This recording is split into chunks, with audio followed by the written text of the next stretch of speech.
उपमुख्यमंत्री अजित पवार पुण्यात नसतानाही धरण भरून वाहिलं। पुराच्या मुद्द्यावरून राज ठाकरेंनी लगावला टोला। टाउन प्लॅनिंगच्या अभावामुळेच पुण्यात पूरस्थिती। राज्य म्हणून कुणाचं लक्ष आहे की नाही, मनसे अध्यक्ष राज ठाकरेंचा सरकारला थेट सवाल। योजनांसाठी पैसे नसतील तर राजभवन विका। कष्टकऱ्यांसाठी कोणती योजना आहे का की घरी बसून खायचे 1,500 रुपये। लाडकी बहीण योजनेवरून बच्चू कडूंची राज्य सरकारवर घणाघाती टीका। नोव्हेंबरमध्ये आमचं सरकार येईल त्यावेळी मुंबईला लुटणाऱ्यांना जेलमध्ये टाकणार। आदित्य ठाकरेंचा हल्लाबोल।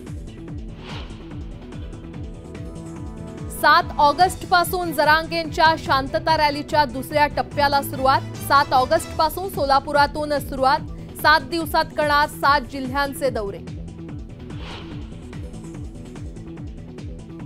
अनिल देशमुखांचं डोकं फिरलंय असंच म्हणावं लागेल। मला त्यांच्या घरी बोलावलं होतं। समित कदमांचं अनिल देशमुखांच्या आरोपांना प्रत्युत्तर।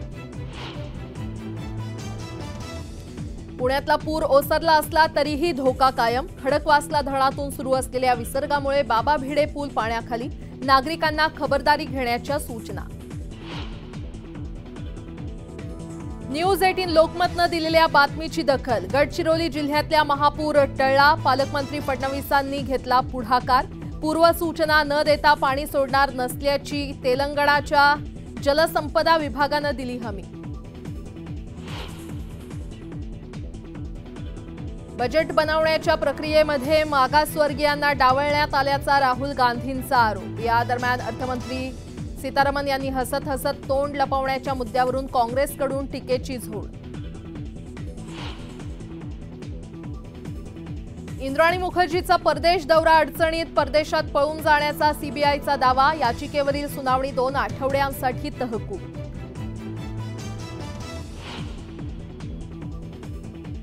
आणि वाघाची शिकार करून कातडीची तस्करी करणारं रॅकेट उद्ध्वस्त। पुण्याच्या सीमाशुल्क विभागाची कारवाई। 6 जणांना घेतलं ताब्यात।